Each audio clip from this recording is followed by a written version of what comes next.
Why don't we start at the very beginning? You were born in Stirling in Scotland, which means, of course, you did a lot of your growing up at a time when Thatcher was in 10 Downing Street and you were living in Scotland.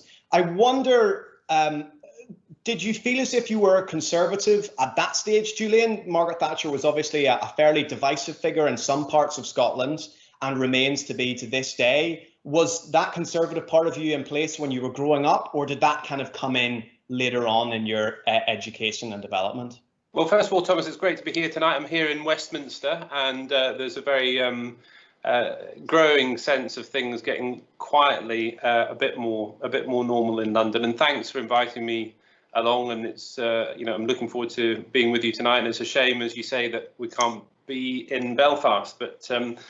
Yeah, when I was younger, I had no, at the sort of early age, no particular political affiliation, and was just genuinely beginning to get interested when I was sort of going into my teenage years in politics, and did quite a lot of reading, read quite a lot of biographies of political figures from across the political spectrum, but was not allied to any particular party. I think what I was very aware of, and which was quite important for the job I did last year in Northern Ireland, was the horrendous impact of the Troubles in Northern Ireland, and that was a key part of my childhood, and which made sort of coming to Northern Ireland and taking that role just that bit more profound.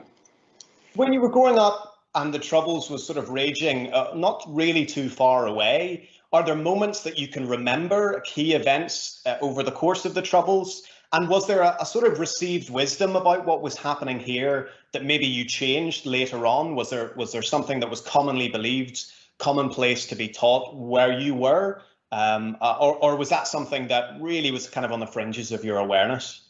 Well, I think at the time it was mainly, as for many people in outside NI, was the almost daily reports of what was going on.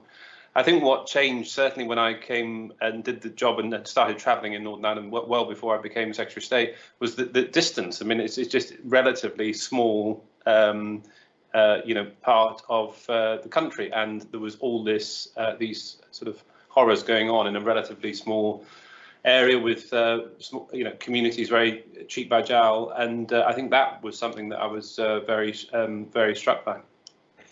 Then I did some digging and found a picture painted, Julian, of, and I'm literally quoting BBC Radio 4 here, a very talented child loved by the parents of the kids at your school, which I thought is as high a compliment as one could receive.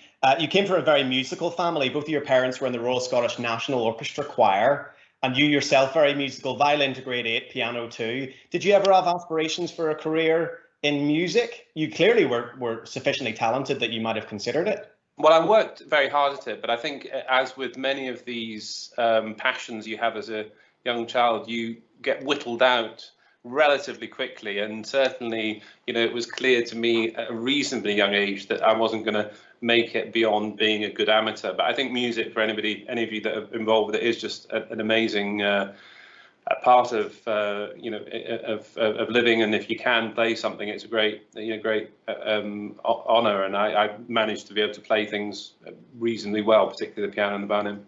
Can you still play a few tunes on the piano? I do a little bit, but I really wouldn't want to be doing any performing now or any time in the future. What's your go-to, if there's a piano sitting in front of you, what would be the go-to tune to play? Well, I think that, Mozart, Beethoven, the big composers are still really are the ones to match, and Tchaikovsky and Rachmaninoff. Right, okay. And you can still remember? That's very impressive. I can remember the names. I can't necessarily play them, Thomas. Do you play? Not sufficiently well enough that I could give you a tune, unfortunately. But music, one half of your life. This is another thing that I found extraordinary in researching for chatting to yourself. Your father was president of the Scottish Squash Rackets Association.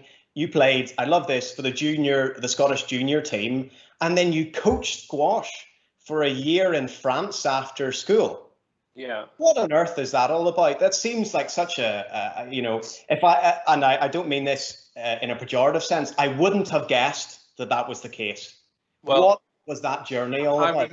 I remember being, I ended up being regularly beaten by a guy called Peter Nicol, who became the world squash champion, and we played in the under 14 team, under 16 team. I was number 2 and he was clearly number 1, and consistently beat me. And I would come to places like Newton Ards and other parts of Northern Ireland with the squash team. But yeah, I blagged. Basically, there was an advert in a magazine, and I for a coach in the south of France with free French tuition and an apartment. I applied for it and I got it. So it was fantastic on the Mediterranean coast coaching squash. But again, a bit like the music, I'd worked very hard at it, reached a reasonable level, but it was clear, sort of, as Peter Nicol was beating me consistently, that I was never going to make it in the big league.